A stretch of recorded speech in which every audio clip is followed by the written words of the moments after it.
அம்மா சிரிச்சுக்கிட்டு ஏன் இப்படி சொல்கிறீங்கன்னு சொன்னாங்க. அப்போது அம்மா சொன்ன வார்த்தை, நான் இருக்க நீங்கள் ஏன் அப்படின்னாங்க. அம்மா என் பிள்ளைக்கு டாக்டர் சீட், அதுதான் என் பிள்ளைக்கு டாக்டர் சீட் கொடுத்தது, அதுதான் கடைசி வருஷம்.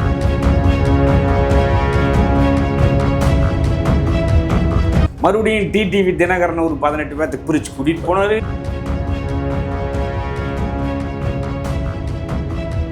அவர் கூட போய் நின்று நம்ம சந்திச்சு ஒரு போட்டா கூட எடுக்க முடியல. 84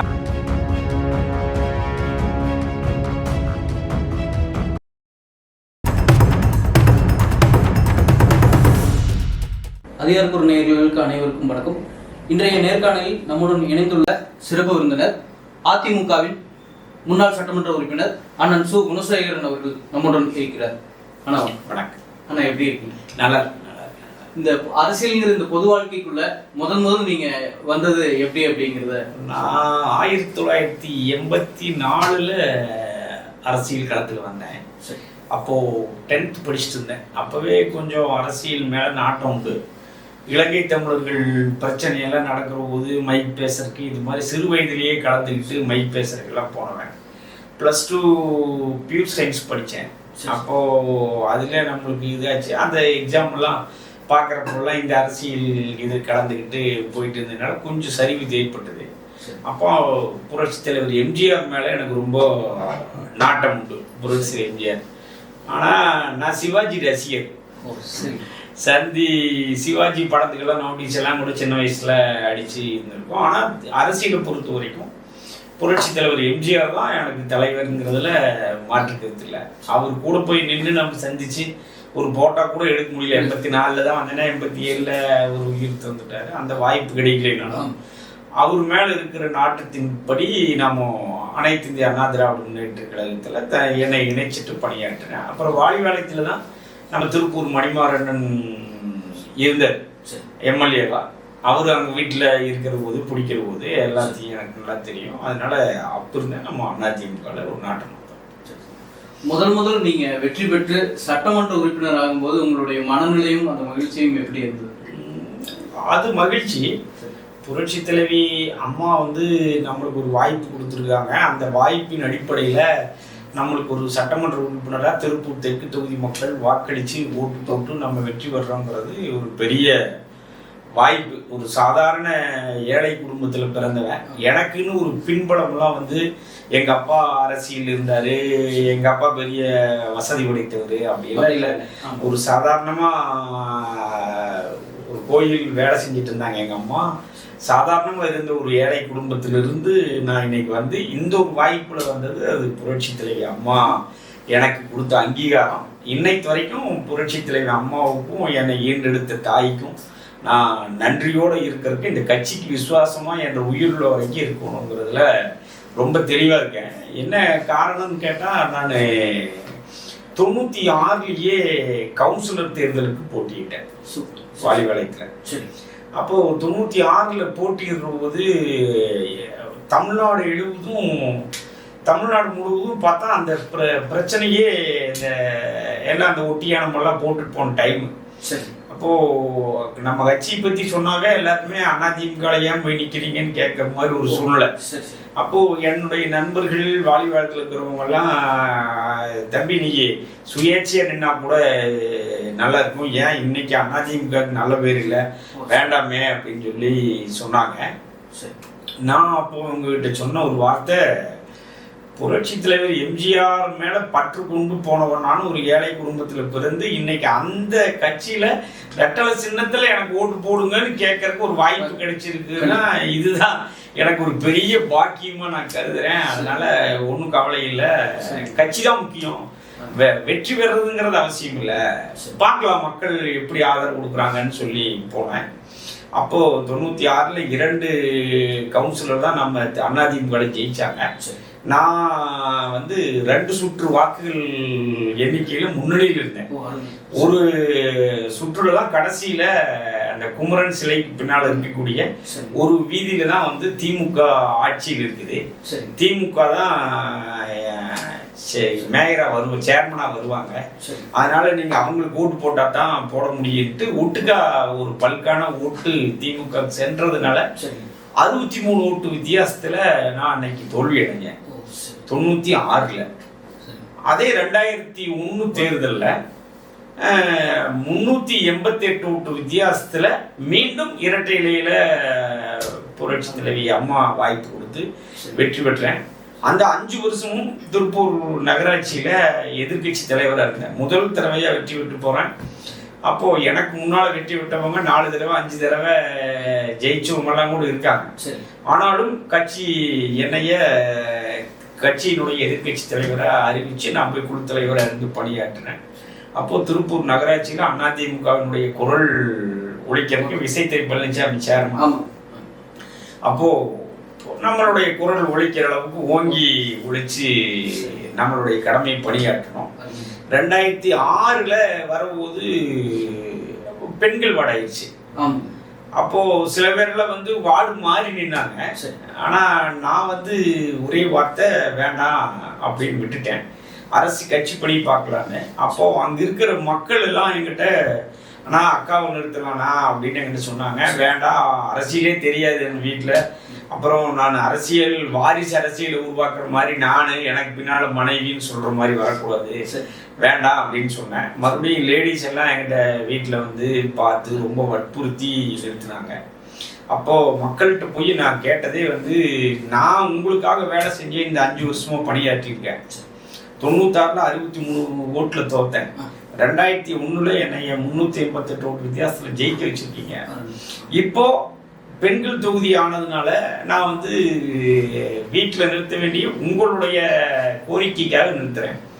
அப்போ என்னுடைய பணியும் இந்த 5 வருடமா நல்லா இருந்திருக்குதுன்னு உங்ககிட்ட சான்று எனக்கு கிடைச்சா தான் நான் செஞ்ச வேலைக்கு பணி. அதனால எனக்கு அதுக்கு ஒரு வெற்றி கிடைக்கணும் அப்படின்னு சொன்னா, இந்த தடவை எனது துணைவியார் மனைவி வந்து நிற்கிறாங்க, கவிதா குணசேகரன் நிற்கிறாங்க. அவங்க நான் வாங்கின ஓட்டை விட வெற்றி பெற்று ஒரு ஓட்டாவது அதிகமாக வாங்கினா தான் நான் வேலை செஞ்சதுக்கு அர்த்தம். 388 ஓட்டில் நான் ஜெயித்தேன் 2001. இப்போ 350 தான் அப்படின்னு சொன்னால் வெற்றி பெற்றாலும் நான் என் மனைவியை ராஜினாமா பண்ண சொல்லிடுவேன். ஏன்னா உங்களுக்காக 2 பேரும் சேர்ந்து வரோம். அப்போ நாங்கள் செய்கிற சர்வீஸ் கரெக்டாக உங்ககிட்ட இருந்தால் மட்டும்தான் எனக்கு அது வெற்றின்னு நினைக்கிறேன் அப்படின்னு நான் சொன்னேன்.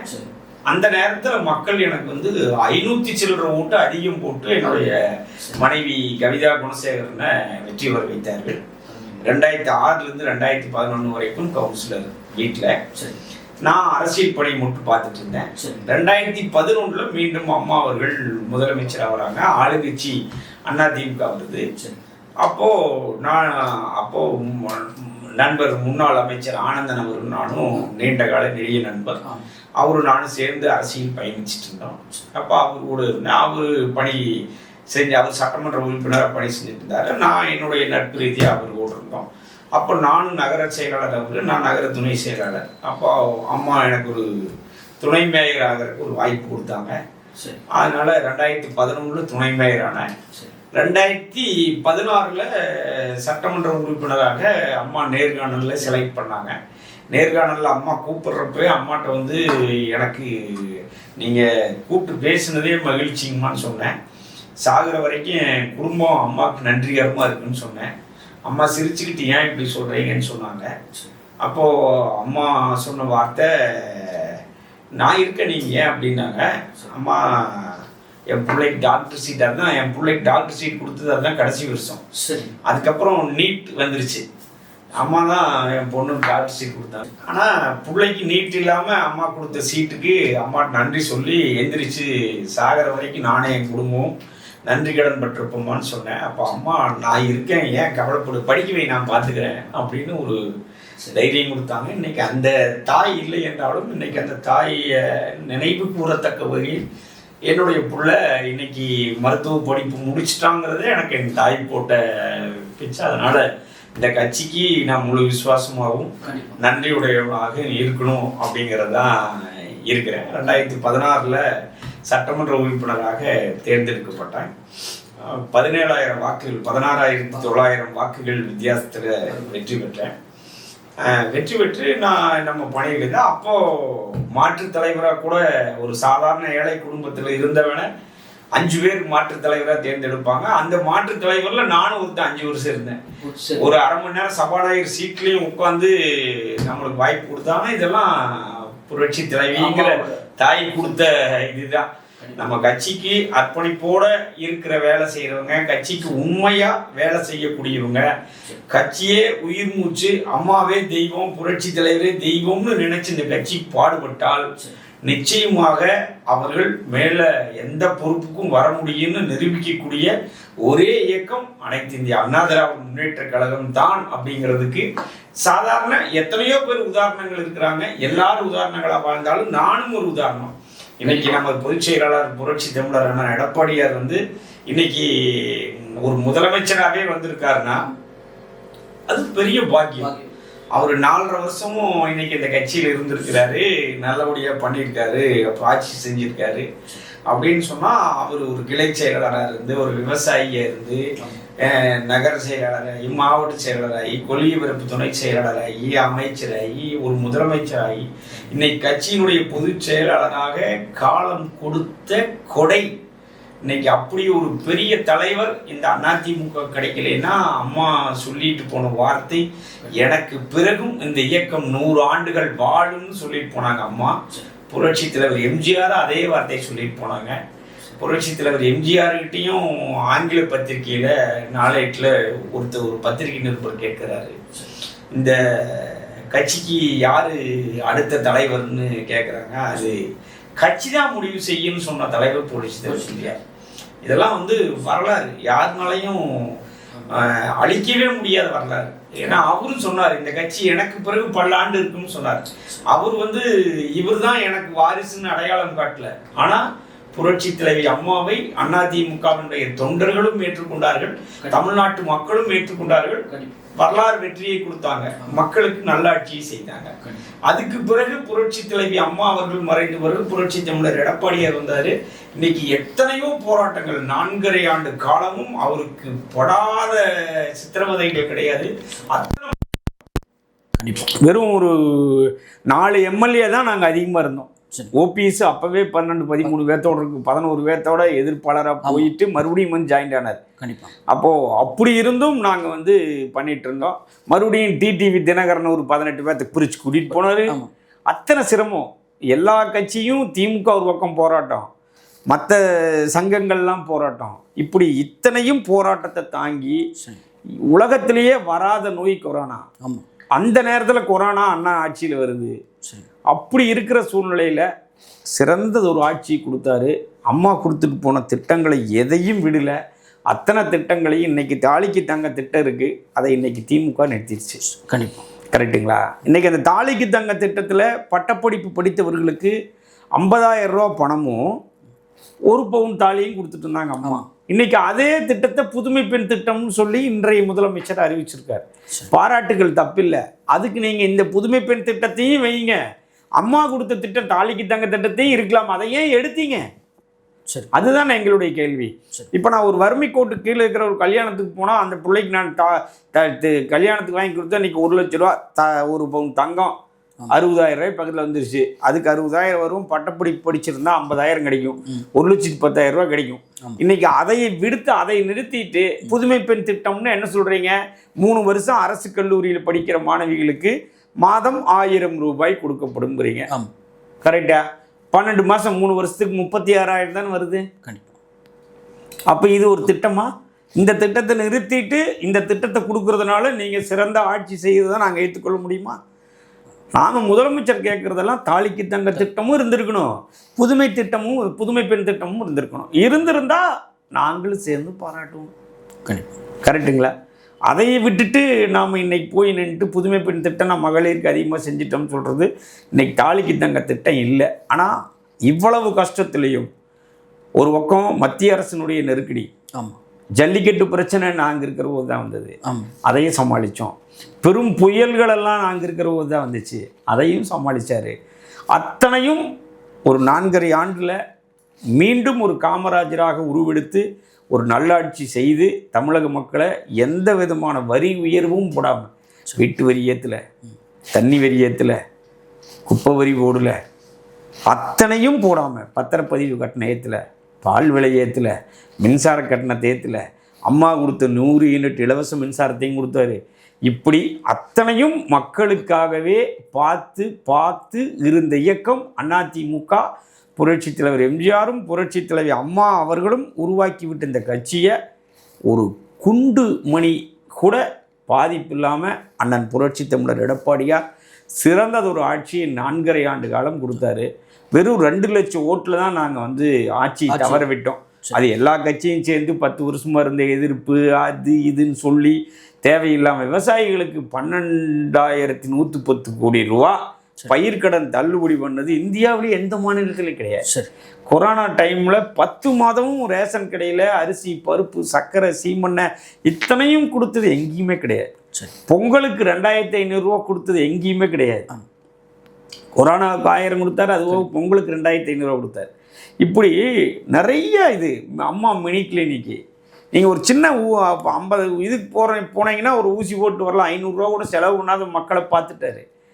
எங்கேயோ ஒரு வேலை இல்லாமல் சுற்றிட்டு இருக்கிற நேரத்தில் எல்லா அம்மா உணவகங்களும் திறக்கப்பட்டு அந்த கொரோனா காலத்தில் அத்தனையிலையும் சாப்பாடு போட்டோம். கண்டிப்பாக இதெல்லாம் பெரிய வரலாறுங்க. நீட்டுன்னு ஏமாற்றிட்டே இந்த காலத்து வரைக்கும் ஓட்டிகிட்டு இருக்கிற அரசியல்வாதிகளுக்கு மத்தியில் யாருக்குமே உதிக்காத ஒரு திட்டம், அரசு பள்ளி மாணவர்களுக்கு தெய்வமாக குலதெய்வமாக விளங்கக்கூடிய ஒரு தலைவராக இன்றைக்கி புரட்சி தமிழர் எடப்பாடியார் இருக்கிறார்னா 7.5 இடஒதுக்கீடை கொண்டு கொடுத்து அரசு பள்ளியில் வருஷம் இன்றைக்கி 500 மாணவர்கள் இலவசமாக படிக்கிறாங்க, இலவசமாக தங்கி படிக்கிறாங்க. டாக்டர் ஆகிறது தவிர வேறு எந்த வேலையும் இல்லை. அந்த வாழ்க்கை கிராமப்புற மாணவர்களுக்கும் சரி நகர்ப்புற மாணவர்களுக்கும் சரி இப்படி பாகுபாடு இல்லாமல் அரசு பள்ளியில் படிக்கிற மாணவர்களுக்கு 7.5 இடம் கொடுத்ததில் பெரிய பலன் அதிமுகவுக்கு இருக்குங்க. புரட்சி தலைவருக்கும் புரட்சி தலைவி அம்மாவுக்கும் எடப்பாடியார் செய்த நன்றி கடனாக அவர் இந்த கட்சியை காப்பாற்றுறதுக்கு செஞ்சார். எடப்பாடியார் செஞ்சதை இன்றைக்கி அந்த 500 டாக்டர்களும் ஒவ்வொரு குடும்பத்திலையும் நினச்சி பார்க்குறாங்க. எங்கேயுமே அந்த திட்டம் கிடையாது. இப்படி முன்னோடி திட்டங்களை கொடுத்த தமிழ்நாடு தான் இன்றைக்கி இத்தனை பிரச்சனையும் தாங்கிட்டு நிறைய வன்முறை கலாச்சாரங்கள், பாலியல் தொந்தரவுகள், இப்படி போதைப் பொருட்கள் பழக்கம், இப்படி அத்தனையிலையும் புலக்காட்டமாகி பயங்கர கலவர பூமியாக தமிழகம் இருக்குது. அமைதி பூங்காவாக இருக்கணும்னு நினச்ச அரசு அம்மா மட்டும் இல்லைன்னா இன்றைக்கி சமூக நீதின்னு சொல்லக்கூடிய சமூக நீதியே இருந்திருக்காது. 69 இடஒதுக்கீடை அரசிதழில் வர வச்சு சட்டப்பூர்வமாக்கியவர் புரட்சி தலைவி அம்மா. அவர் மருத்துவர் ஐயா ராமதாஸ் கூட பாராட்டியிருப்பார். அவர் தான் இப்போ நிறைய இதுக்காக போராடினவங்க. அதையெல்லாம் கனவு திட்டமாக இருந்ததையெல்லாம் நிறைவேற்றின கட்சி அதிமுக. அந்த கட்சியில் இருப்பதை நான் பெருமையாக கருதுகிறேன். இப்போ நிகழ்ச்சியோட இறுதி பகுதிக்கு வந்துட்டோம். உங்களுடைய பல்வேறு பணிகளுக்கு இடையே எங்களுக்காக இந்த நேரத்தை ஒதுக்கி நீங்கள் இந்த நேர்காணல் தந்தமைக்கு மிக்க நன்றி சார். நன்றி. வணக்கம்.